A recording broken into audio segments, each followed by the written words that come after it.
with the same name, what happens? This is very, very, very important. What happens here? Interpreter gives preference to local variable. Interpreter gives preference to the local variable.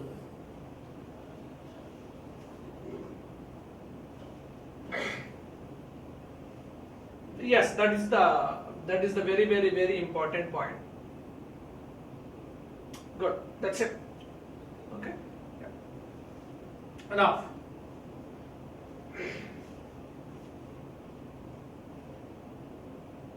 Yes.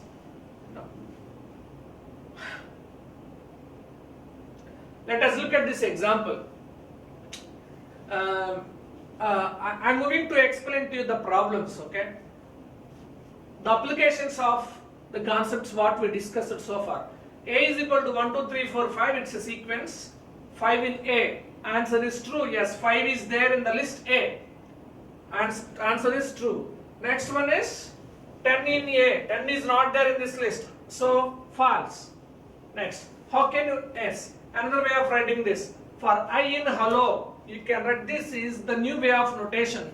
You don't have this kind of notation in any other programming language. For I in hello, print of I. For I in hello, print of I. How you are supposed to think about this? What is your answer? H.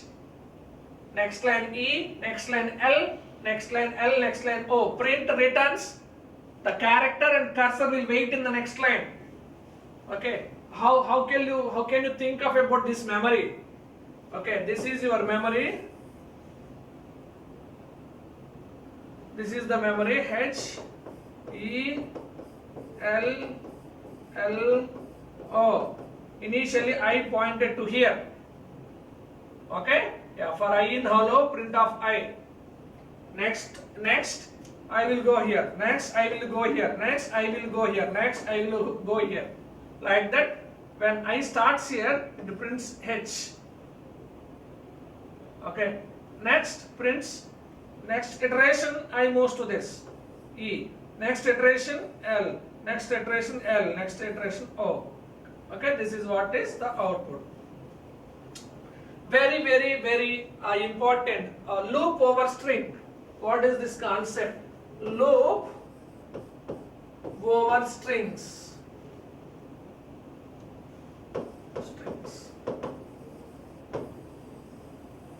Very important for interviews.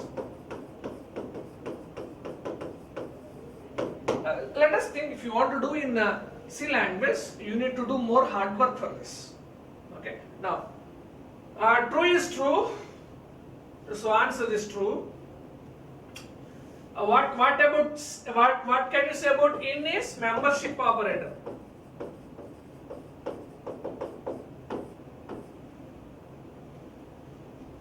Okay, what can you say about is identity operator? What can you say about is identity operator? So none is none. Null value is null value. Yes, answer is true. You know about none, right? What is none? We already discussed. What is none? It's a null value. Null means nothing. Yeah, null means okay, not defined. That's it. Right. Let us look at another. Is it clear, right? Yes. Next, we'll move to the next slide. Yes. Write a program to compute the distance between 2 points, taking input from the user. Pythagoras theorem. So my expected output is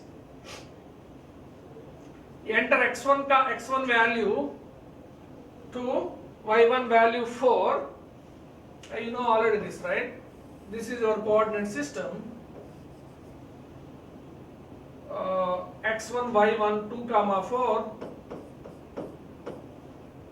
and x2, y2, 6, 8. This is one point, this is another again point. I want to calculate the distance between these two. This is Pythagoras calculation. I mean Pythagoras theorem to calculate the distance. So x1 y1 is 2 comma 4, it has to print like this. x2 y2 is 6 comma 8 and the distance between 2 points is 40. How we can calculate square root of x2 minus x1 whole square plus y2 minus y1 whole square. Our aim is to calculate this. So how can we do this? That is what is the challenge. You know how to read x1 y1 x2 y2, right? That is input of enter x1 value, enter y1 value, enter x2 value, enter y2 value. You know this. Initially 2, 4, 6, 8 are characters. We need to convert those characters into integers. That is why we are using int. Very important. If you forget this, you can't do anything. Generally we will write code by forgetting all these things. But this is very, very, very important. Okay. Next, what happens? I want to print x1, y1 is. I mean, you need to check whether interpreter is successfully converting all these things. How will you get that confidence? If you print whatever you read, if you are getting the correct output, you can say that you are taking the correct input values and you are converting it into proper thing. You are converting into proper values now. So next one y1 is 2 comma 4. The only logic what we have from our experience is that using placeholder. I use placeholder here x1 y1. x1 y1 is placeholder dot format of x1 comma y1. Print of x2 y2 is dot format of x2 comma y2.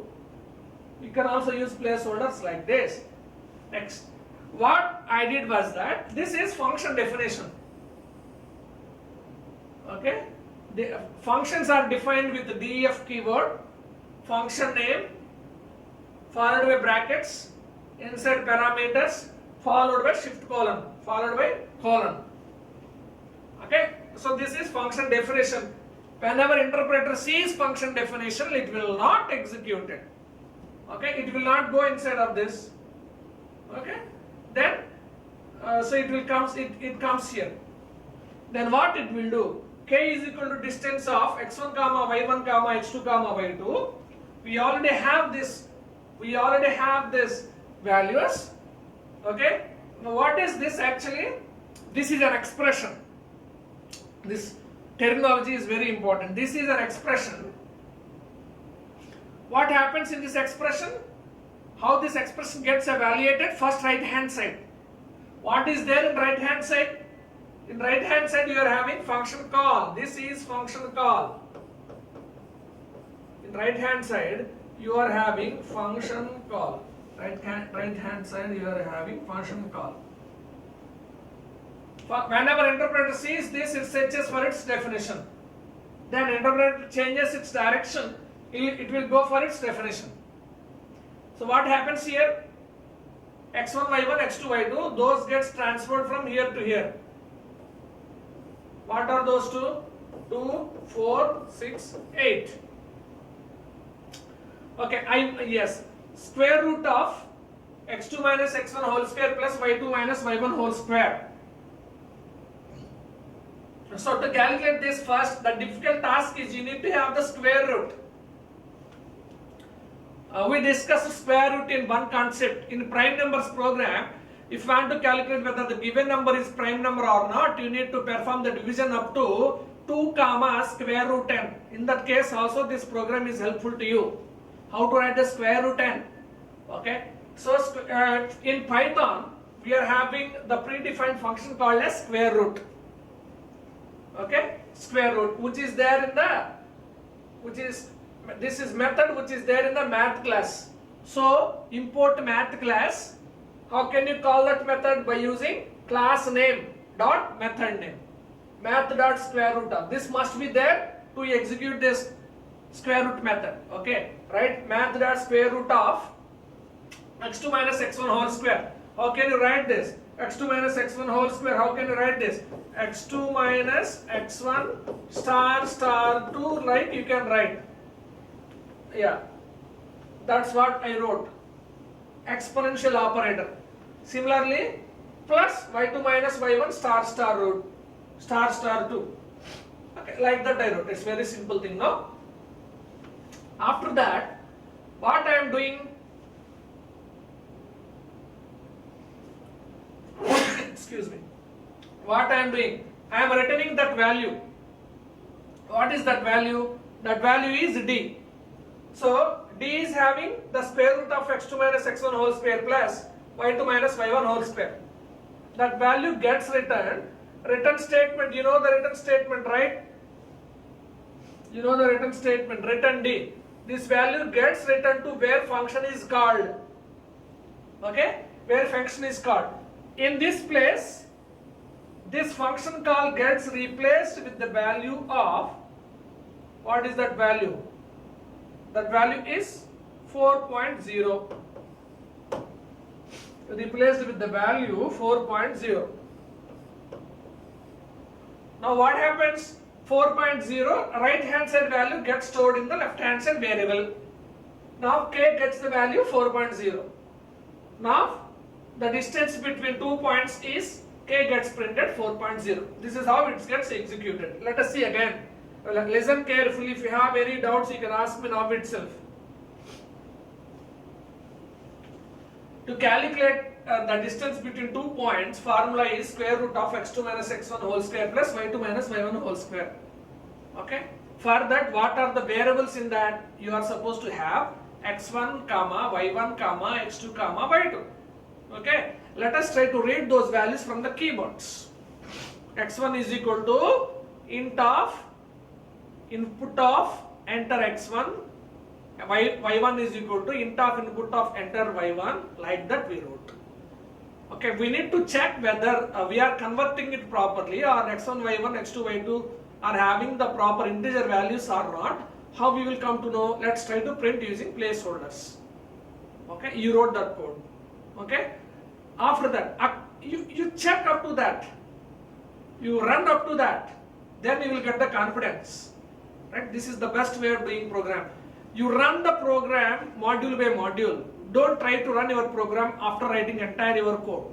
That is the worst programming practice. Okay? You wrote the module, you wrote up to reading values, you execute it. Like that you do.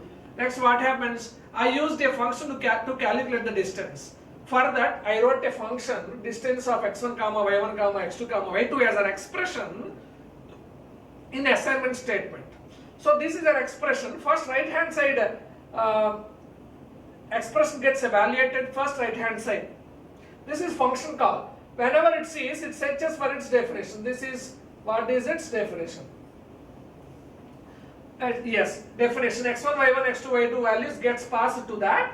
So we need to calculate first, this is also an expression, right? First inside of brackets that gets calculated, x2 minus x1 whole square. How can you write in Python x2 minus x1 star star 2 exponential operator, exponent operator plus y2 minus y1 star star 2. To this you need to calculate the square root. Square root is there in the math class. Okay, use that math.square root concept. That value gets stored in D. We are returning that value D. Return D value gets written in place of this. Remember that point. D value gets written in case of this function call. That is Sn to K. K value gets printed. This is how you are supposed to read. Right? Good. Next. So you do these programs. After this class is finished, you try to do all these programs in your interpreter, right? Write a program add.py that takes two numbers as command and arguments and prints its sum. See what this is. What is the object of this code is? How can we run Python code? Python space 1.py space. Yeah, we'll run this. The question is asked like this: Python space 1 dot py space 10 space 20. When you are running your code, you give inputs here only. At runtime you give inputs 10 comma 20, 10 20.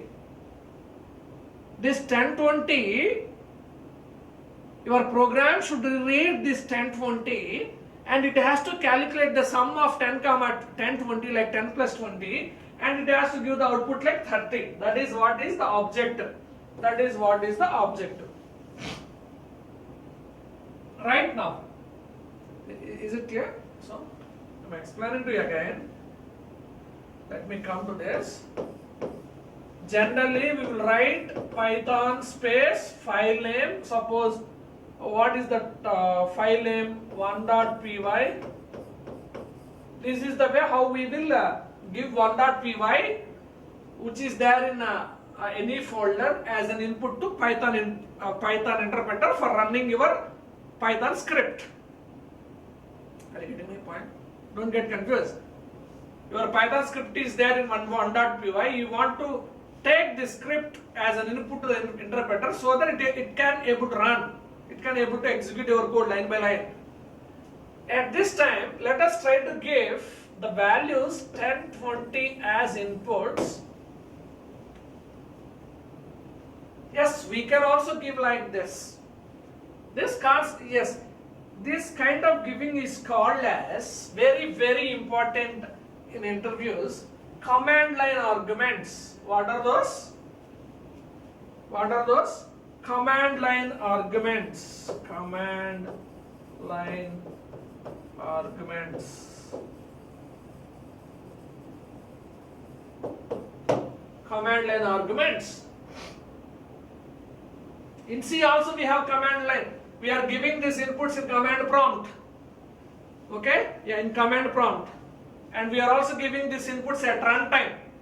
Like that also we can call. If you give inputs at runtime in command prompt, those are called command line arguments using command prompt. Yeah. If you give inputs using command prompt, that is called command line arguments. Right? Now, in C also we can give. How to give in C language? If you are using Linux, how to give? How can you run C file? cc space 1.c 10 20. This is how you will give.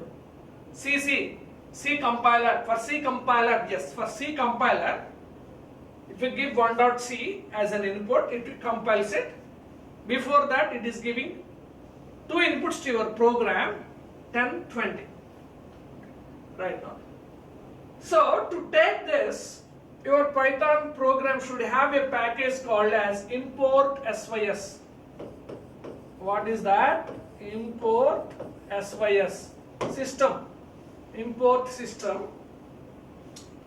So these are arguments, right? These are called as arguments. 10, 20 are called as arguments. System class is having a method called as argument. Argv. Okay. How memory is allocated for this is? Let me try to go and give. This 10, this 20, argv of 1 is like this. Argv of 2 is like this. Argv of 1 is like this. Argv of 2 is like this. Okay. So actually these two are like, when you are reading through command prompt, these two are like argv of 1 is having 10, argv of 2 is having 20. So these two are predefined. Okay, these two are predefined. These two are predefined in system class. So we need to convert that int of int of, how can you convert? A is equal to int of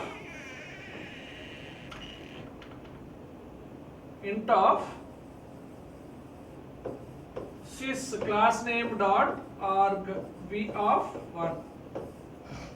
Similarly, v is equal to int of sys dot arg v of 2. You must write like this.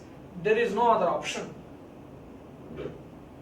Okay, if you read another input, suppose 10, 20, 30. If you read another input, suppose Python space 1.py space 10, 20, 30. If you give like this, what is this 30 is? What is the 30? The 30 is, suppose you take another, suppose k is equal to int of sys dot arg v of 3. Yes, arg v, this is general v only, nothing special. Arg v, you can observe that, okay? You can also read like that, okay? Yes. Now, after this, c is equal to a plus b. Those are converted into integers. We are trying to add that a comma b, and we are trying to print the sum is c. So you will get the output like 30. Yes, you will get the output like 30. Fine. This is what is command and arguments. If you give inputs to your code at the time of run in command prompt. Yes, at the time of run in command prompt like this, then that is called as command and arguments. Now, yeah, we'll move step by step. Write a program for checking whether the given number is even number or not. Suppose enter a number 4, it has to give the output like 4 is even. Enter a number 9, it has to give the output like 9 is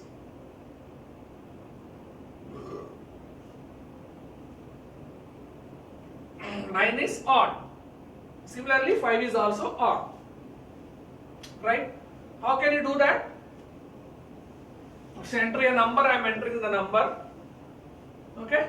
X is equal to int of input of, this is common. X is equal to int of input of enter number.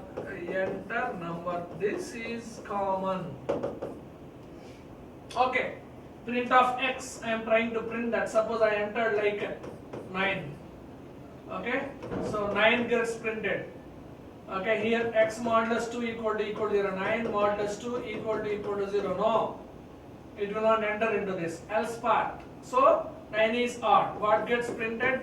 9 is odd. Very simple explanation. Suppose if I give 4,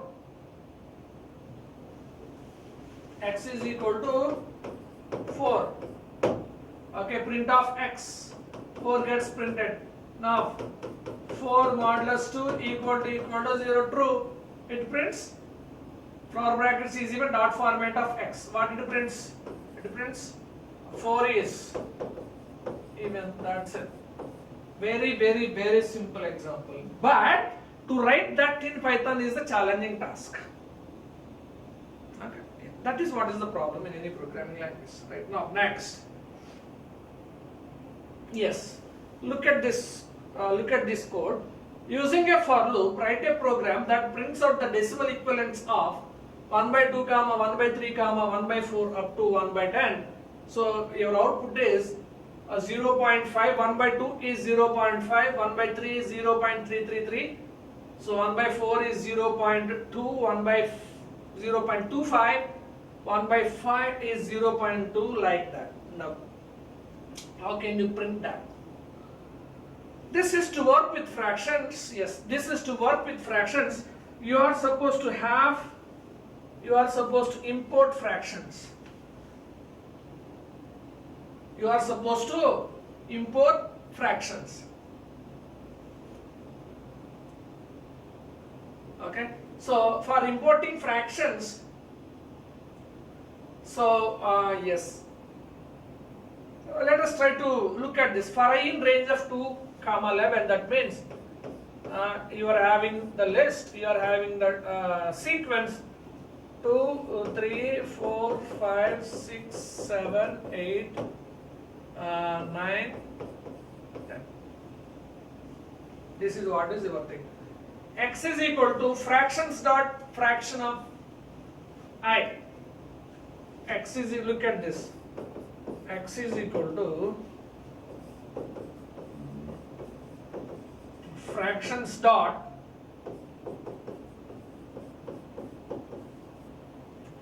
fraction of 1 comma I.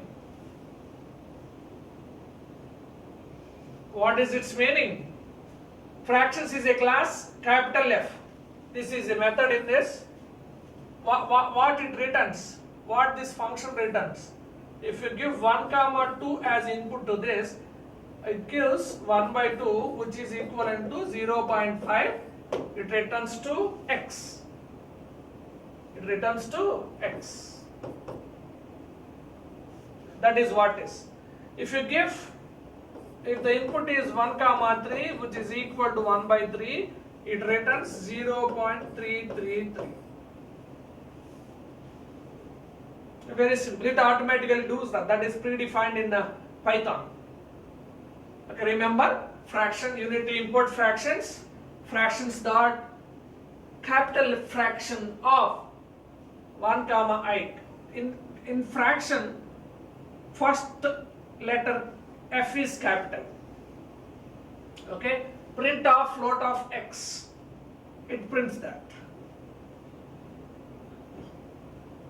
Float of X. It prints that. Okay.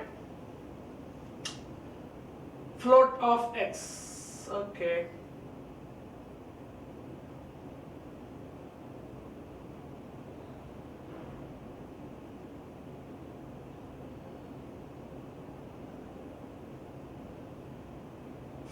You try this code with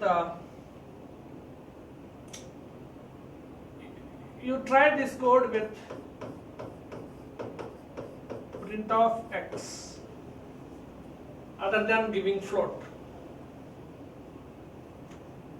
Okay,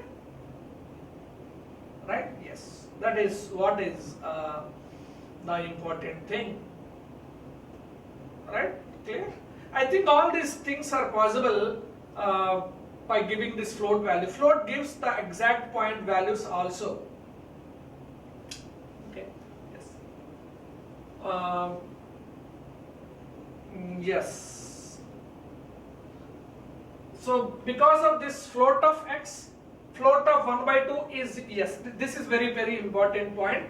Float of 1 by 2. I think you will get to this only, it returns this only. After that, that is given as input to this float of X, float of 1 by 2. Now it becomes 0.5. That is what is the sense. Now in next loop it becomes float of 1 by 3. That is 0.33. Next loop it becomes float of 1 by 4. That is 0.25. Next loop it becomes float of 1 by 5. That is 0.2. If you are not giving float, it gives output like my expected thing is 1 by 2, 1 by 3, 1 by 4, 1 by 5 like that. If you give float, then only all these things are possible. It gives the importance of data type. Importance of giving data type.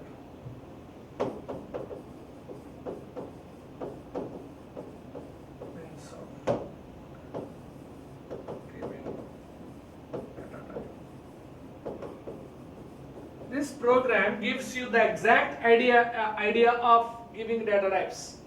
Okay, and yes, giving data types. Yes, it also gives the importance of for loop, idea about for loop and everything. Okay, now yes, let's try to move. Yeah, I'm having this sequence X is equal to 6 comma 5 comma 8 comma 3 comma 4 comma 2 comma 5 comma 4 comma 11, which is equal to your array in C. I want to calculate sum of all elements in your array or list. How will you do that? In Python. You think, you look at it and you try to think. We will discuss.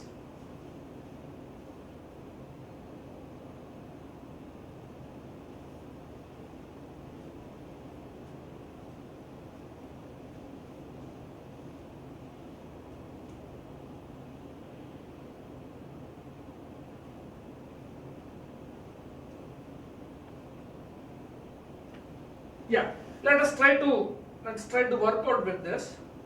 X is equal to this, sum is equal to 0 for I in X.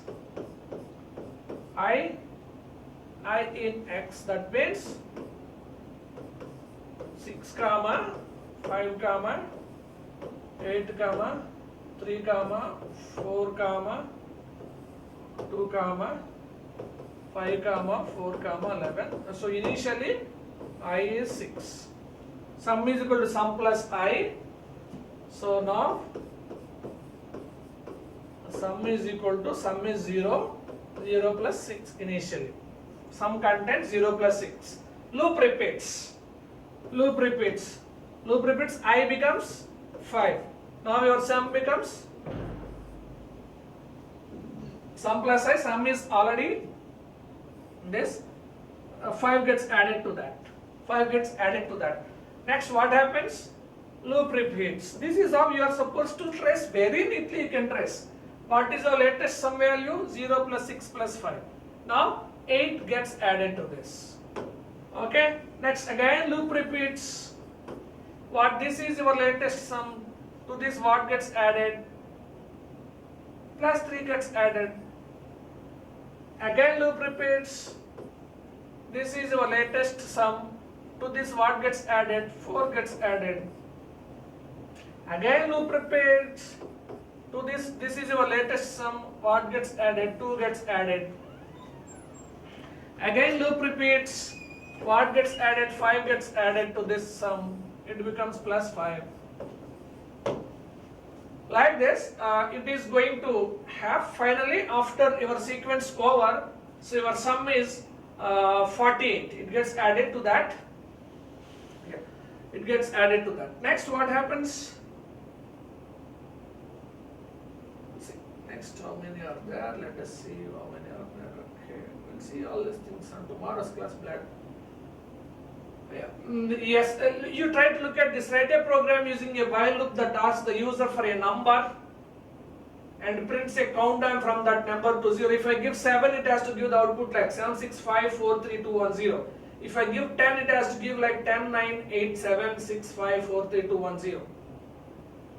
Okay, so n is equal to int of input of enter a number. Suppose I enter like 10. Countdown from 10 to 0 is that format of 10. So countdown from 10 to 0 is, this gets printed.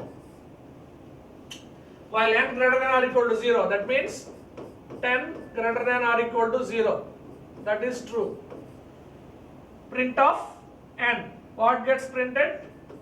10 gets printed. N is equal to n minus 1. N becomes now 9. Loop repeats. 9 greater than or equal to 0. True. Print of n. 9 gets printed. Now n is equal to n minus 1. 8. Loop repeats. Again 8 greater than or equal to 0. 8 gets printed. Now your n becomes 7. Loop repeats like this. Whenever it reaches to minus 1 greater than or equal to 0, condition fails. That is the condition where your while loop fails. Then it stops printing. Okay, right. This is how it is. Now I will stop here and I will continue in next class. But next class we will see some more examples on Fibonacci sequence as well as prime numbers. And I will also start next class strings. Fine. Now, let us discuss what we discussed today. Summary.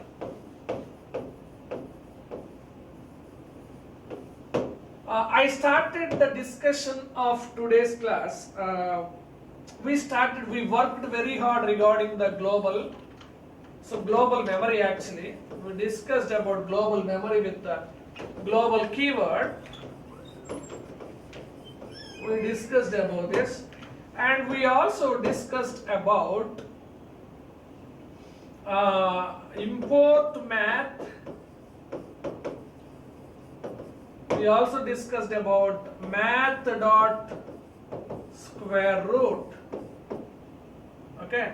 Yeah. We also discussed here exponent operator. Okay. Exponent operator we discussed.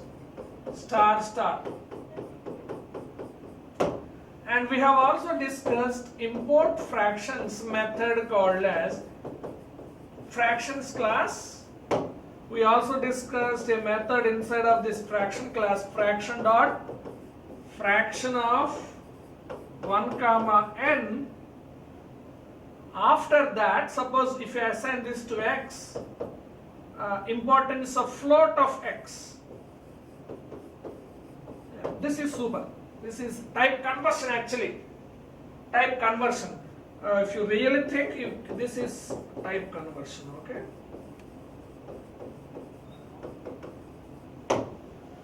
And we have also seen,